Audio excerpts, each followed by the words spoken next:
दीनानाथ मंगेशकर रुग्णालयाची चौकशी संपली। समितीने अहवाल राज्य सरकारला पाठवला। आज दिवसभर समितीकडून रुग्णालयाची चौकशी, उद्या आरोग्य विभागाकडून स्पष्टीकरण येण्याची शक्यता। रुग्णाच्या मृत्यूमुळे आलेली निराशा आणि ॲडव्हान्स मागितल्याच्या रागातून तक्रार, चौकशी समितीच्या अहवालातून समोर। जमेल तेवढे पैसे भरून ॲडमिट होण्याचा सल्ला पाळला नाही। गर्भधारणेत जोखीम असल्याची पूर्वकल्पना दिली होती असाही दावा।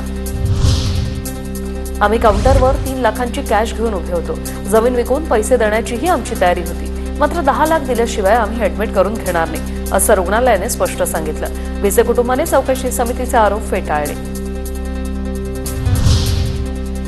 दीनानाथ रुग्णालयातील घटना ही दुर्दैवी, दोषी असणाऱ्यांवर कायदेशीर कारवाई करणार, अजित पवारांचं आश्वासन। दीनानाथ मंगेशकर रुग्णालयाच्या हलगर्जीपणामुळे ईश्वरी भिसेचा मृत्यू झाल्यानंतर सर्वपक्षीय आक्रमक। दीनानाथ मंगेशकर रुग्णालयाच्या नावाच्या पाठीला काळं फासलं, अधिकाऱ्यांवरही चिल्लर फेकली। मंगेशकर रुग्णालयातील डॉक्टर सुश्रुत घेसास यांच्या खासगी रुग्णालयाची तोडफोड प्रकरणी भाजप महिला आघाडीच्या पदाधिकाऱ्यांवर गुन्हा दाखल। भाजप महिला शहराध्यक्षा हर्षदा फरांदेसह 10 ते 15 पदाधिकाऱ्यांवर गुन्हा दाखल।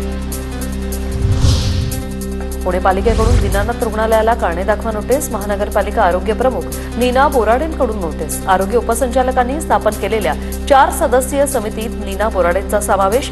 गर्भवतीच्या मृत्यूनंतर प्रकरणाचा खुलासा मागवणार। पुण्यातील घटना वेदनादायी, अस्वस्थ करणारी। आरोग्यमंत्री प्रकाश आंबेडकर यांची प्रतिक्रिया, घटनेतील दोषींवर कारवाई होणार असंही केलं स्पष्ट।